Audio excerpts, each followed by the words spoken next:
Hi lovelies, my name is Mickey Dragon and welcome back to my YouTube channel. It's nice to have you here. Today we are diving into a point and click game. It's called Dracula's Origin. I am a huge fan of classic horror, and Dracula just happens to be one of my favorites. So I saw this on Steam and I was just enamored. I had to. Dracula, the love of my life. So let's get into it. And now we've entered into Dracula's Origin. This game was made in 2008, that's why there's the aspect ratio, but I'm really excited. I like point and click games. So, new game? Yes. Oh.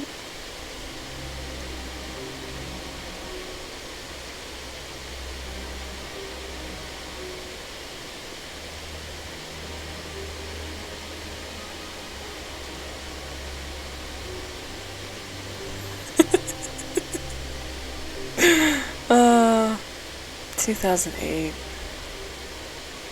What Other a than time. sunlight, which can be fatal to them, there are very few ways in which to conquer a vampire. However, various legends and reference books about these creatures of the night, as well as my own experiments, have affirmed the following.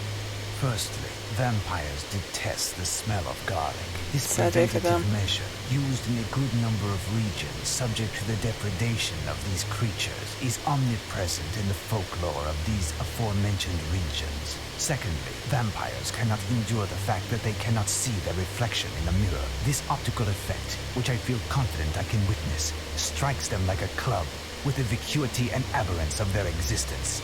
Thirdly, some storytellers mention an irrational fear of running water, as well as a specific vulnerability to silver bullets. Running I water. have not been able to test and validate these theses. In fact, during the half a lifetime that I have dedicated to the research and annihilation of these creatures, I have only had as true recourse 3 weapons which have proven decisive. The crucifix foremost. Brandished with conviction, it fights off these creatures and prevents for a moment all attacks from them. Next, holy water. It serves to inflict wounds on the creature because it burns its flesh like acid. That would make sense. Lastly, a wooden stake is the final instrument of destruction. After having discovered the sanctuary of the enemy, one must profit from its damned slumber in order to strike with the greatest force into the beating heart of... Professor, it's me. It's Maria, your Of letter. Maria? No! There's a letter here. Can you hear me? No. Yes, slide it under the Okay, door. yeah, I'm deaf. Can Sorry. I get you anything, Professor? Something to eat, perhaps? What? No, thank you. Eating is important, Professor. It's been 4 days now that you haven't been outside, is it? Maria, I am trying to work. Making it sound like it's Read 2020 up in here. Van Helsing from Jonathan Harker.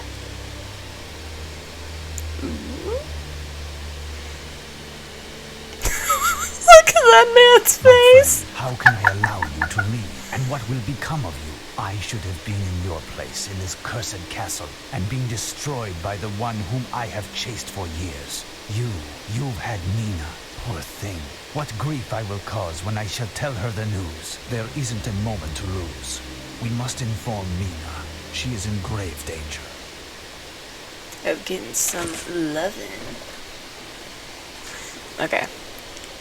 Dear Professor, it's a strange manner in which to commence a letter, but I hope that you shall never have to read these words, for if that is the case, it has become a grievous destiny, worse than death perhaps, has put an end to my existence. Know that at the time in which I write these lines, I find myself at the very heart of evil in one of the rooms of Count Dracula's castle. This missive will take many weeks to reach you, more time than my return trip to London, which I will make if I am able to carry through my terrible task. This letter would thus have no relevance, hence, if you are reading this, pray for my soul. Finding the beast's lair was no simple task. The Count's subordinates are everywhere east of Vienna, and they maintain a veil of secrecy and terror regarding the very existence of our enemy. With force, persuasion, threats, and silver pieces, I managed to find the approximate location of Count Dracula's grounds. During my trip to this accursed place, chance placed a young scholar, whose team had been attacked by bandits in my path, grave wounds that forced him to take rest at an inn before he could resume his journey to Count Dracula's dwelling, where he was supposed to take inventory of the library. I appropriated this young man's letter of introduction and extracted from him the necessary pieces of information to get to the castle. I arrived on the night of the second day at an immense fortress seeping with death and corruption, for where the origin of evil that we're fighting is found. My first meeting with the Count left me in a memory that will haunt me to the end of my days.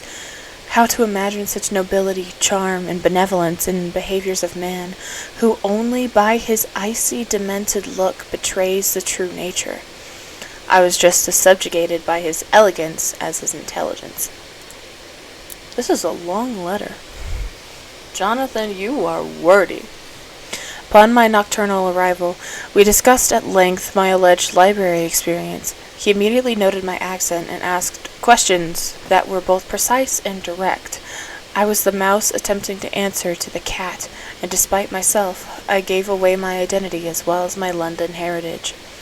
He seemed to read into each of my answers, and it was the devil of a task to mutter an explanation of my presence here as a delegate from the large Viennese library. He then interrogated me regarding London and England, and seemed genuinely impassioned to hear about life in our capital.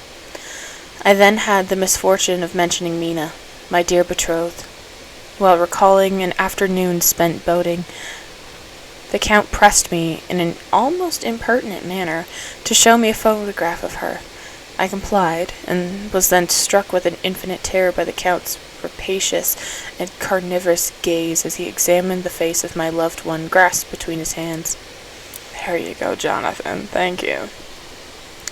I feigned a very believable fatigue and isolated myself in my quarters. Sleep did not find me that night or any of the following nights. Terrifying abnormal noises mixed with the howling of wolves that swarmed the region. The Count has been absent for 3 days, but his abominable servant assures me he is to return tonight. I will wait no longer to spring into action. This immense place oppresses me, and it seems that the shadows themselves are alive, observing me and tormenting me with their laughter. I miss Mina so much. What I wouldn't give to be by her side. I don't dare write to her.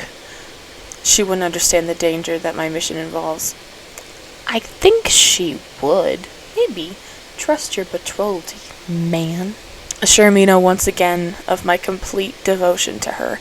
If you were completely devoted, you would have written to her. And if you receive this letter, ensure that she knows my last thoughts were of her. Your student and friend, Jonathan Harker.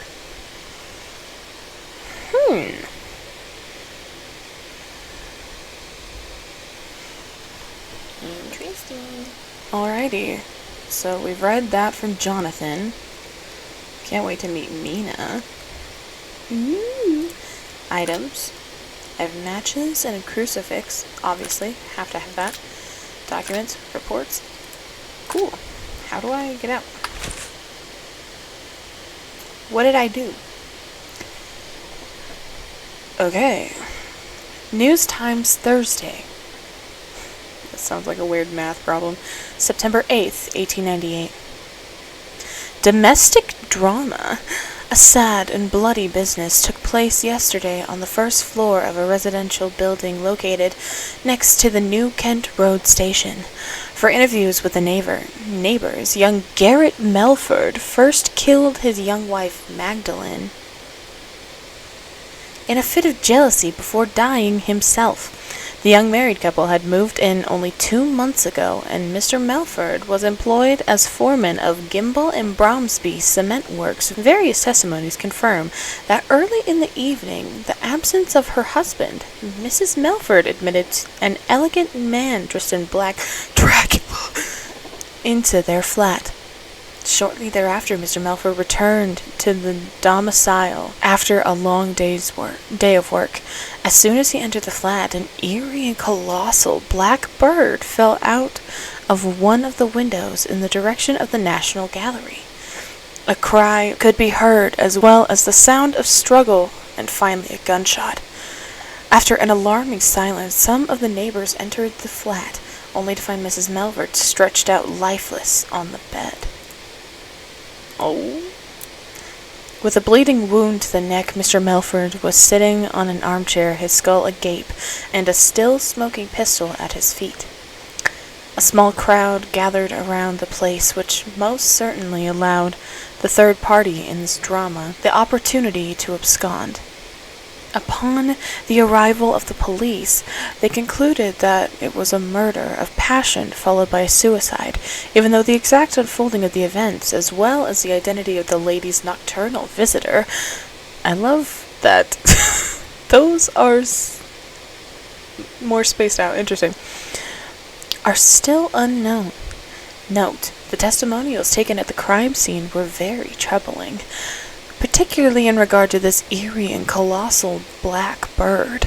See last Tuesday's addition to our report on an equally unnerving event.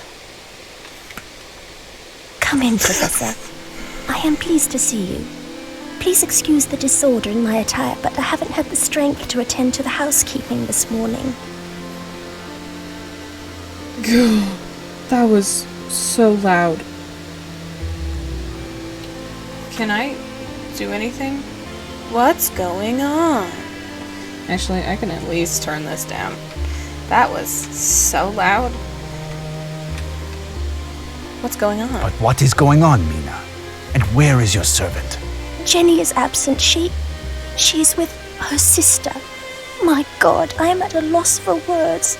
We found her poor sister yesterday, dead. An atrocious crime. Today's newspapers gives the heinous details. Oh, that was her sister?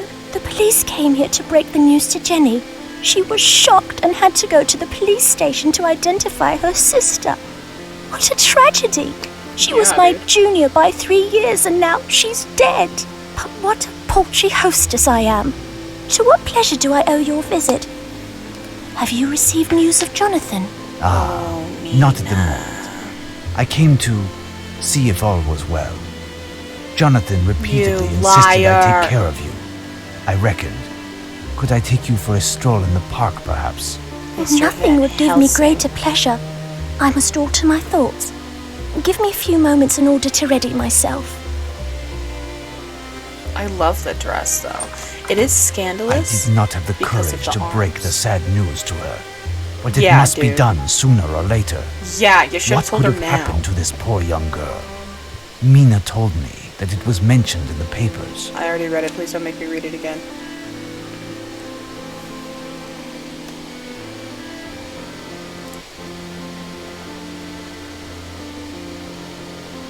Is that the paper I just read? Oh, no, it's a different paper. Oh, so it was a different event.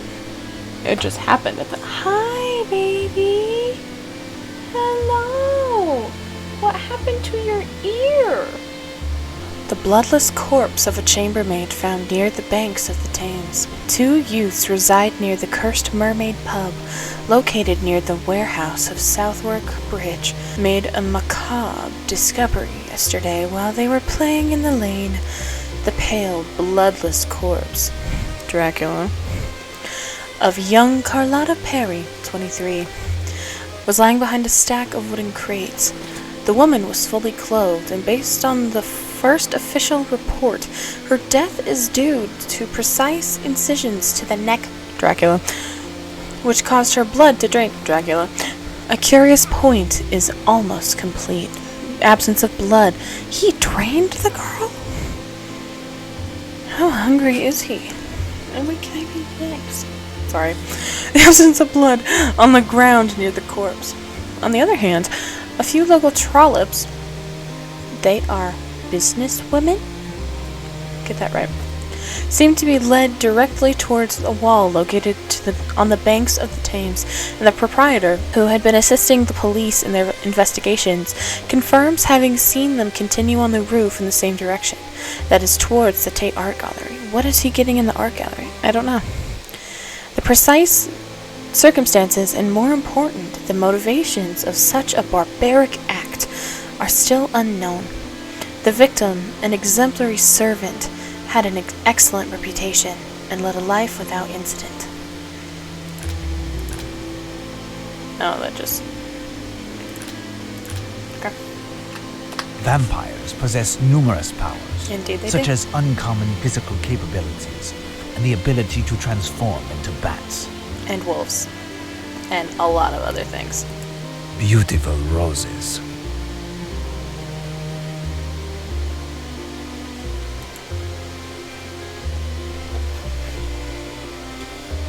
This pile of newspapers must have belonged to Harker. Probably. He kept them to help him in his hunt. Are you Perhaps I criticizing will his... find the article to which the Oof. News Times made reference today.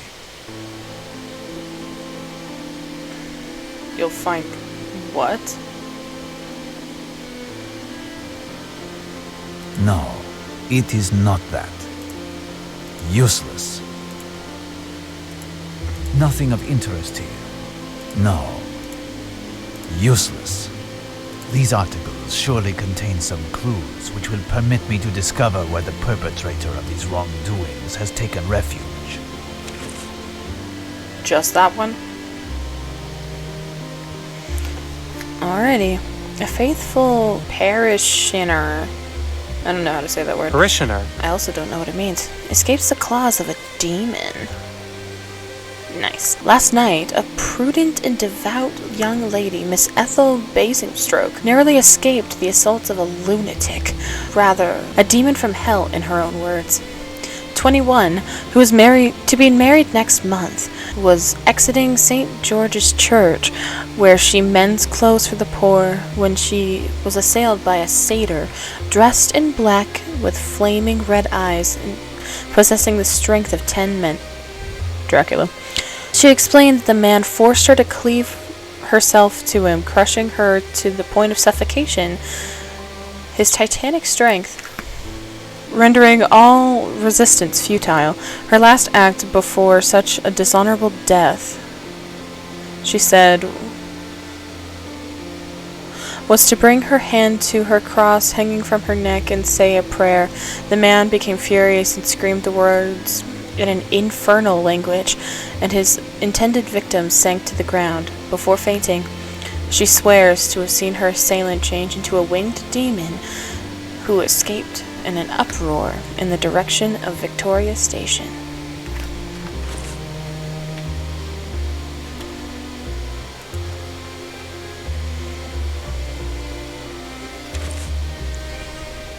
Dracula, why do you keep doing so much? A bloody settling of scores between prostitutes. I mean, do what you have to do. Coworkers suck. Yesterday evening, shortly around 10 p.m., the lifeless corpse of the lovely Sarah McAllister, 19, was found lying... I'm in his age range. I'm just kidding. 19, was found lying under a porte cochere at the intersection of Tottenham Court... I'm so sorry. And Euston Road. She is undoubtedly the latest victim of the frequent brawls between prostitutes who back down at nothing to defend a more lucrative workplace. It is a workplace. Or to displace a rival whose physique is more in demand. Valid. According to a number of her workmates, they are workmates. Frickin'. Who preferred to remain anonymous. The beautiful Sarah didn't have time to get down to business on her first night before her career was finished for good. This was written by a man.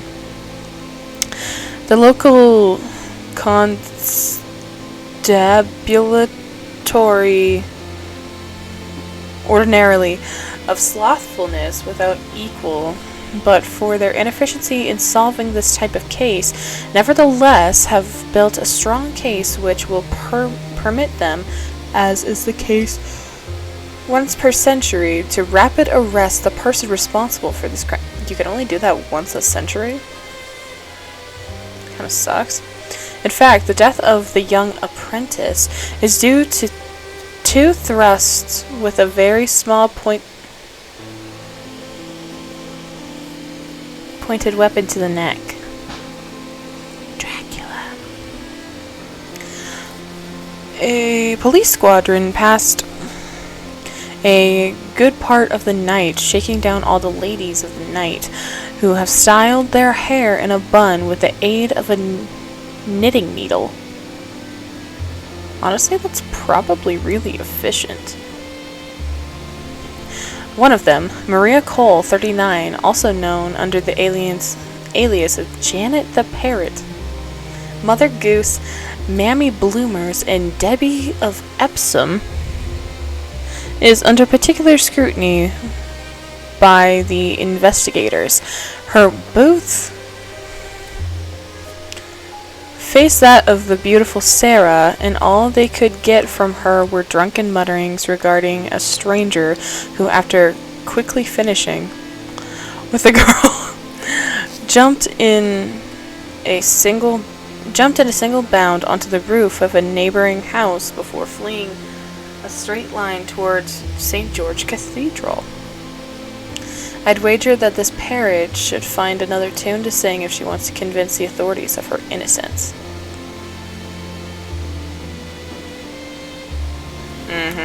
Damnation! This cannot be a coincidence. Harker's letter spoke of his host's interest in London. I must get to the bottom of this. Yeah, you probably should. It is a photograph of Harker. Mina is very much in love with him. As she should be. It seems that I have not inspected everything. What about this one? I have no interest in going that way. Fine. Oh, there's another half of the robe. Go inspect the window, mister. Harker's map of London. Quite detailed. It's a map. These articles surely contain some clues which will permit me to discover where the perpetrator of these wrongdoings has taken refuge.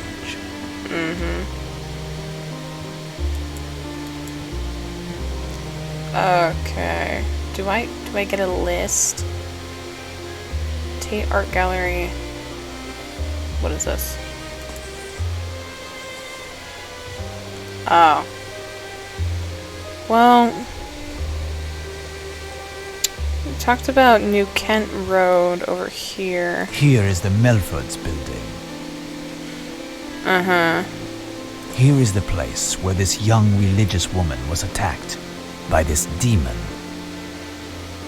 That's where the corpse of Jenny's young sister was discovered. Waterloo Bridge. Nothing there. Nothing in Buckingham. Euston. Here is the spot where McAllister was found lying under a porte-cochere.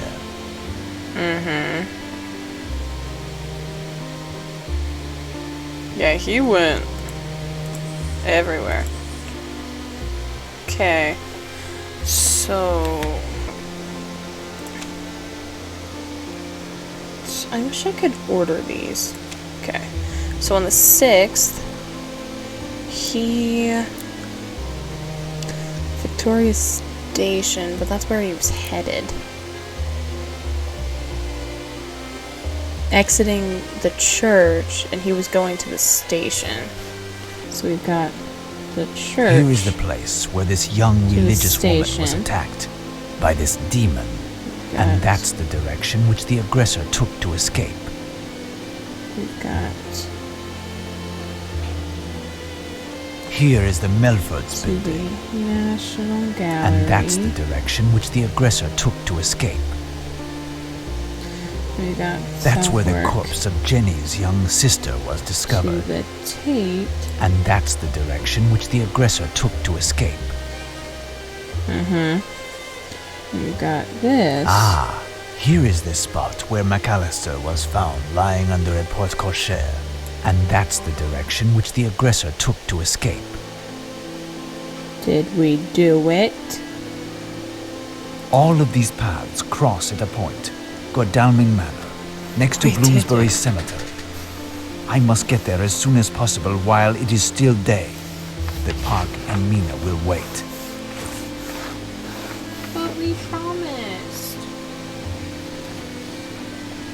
Nina's fiance just died. Okay. How do I get My there? dear child, I had forgotten some urgent business that calls me You're elsewhere in right. London. We aren't going to the park. It is only postponed for the time She being. sounds like she's But a I would like you to teenager. do something for me. Could you please find me a dozen bulbs of garlic from one of the markets? Bring them here and hang them near the windows.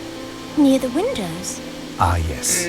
I do not have the time to explain it to you, but you must do this for me. And if a stranger comes to see you and claims to be here on my behalf, or that of Jonathan, do not, under any circumstance, let them in. You are if they're alarming me, cute? Professor. Should I be worried?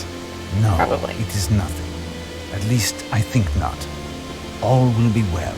I shall return this evening, and we shall dine together. If I am still alive. Yeah, throw that on her. As if she hasn't gone through enough, sir. And with that, we'll end here for part 1. I'm honestly really liking this. It's working my brain in a way I haven't worked in a long time. So I'm really liking that. And getting a hang of the controls is definitely there. But yeah, I will see you in the next one, my loves. Bye.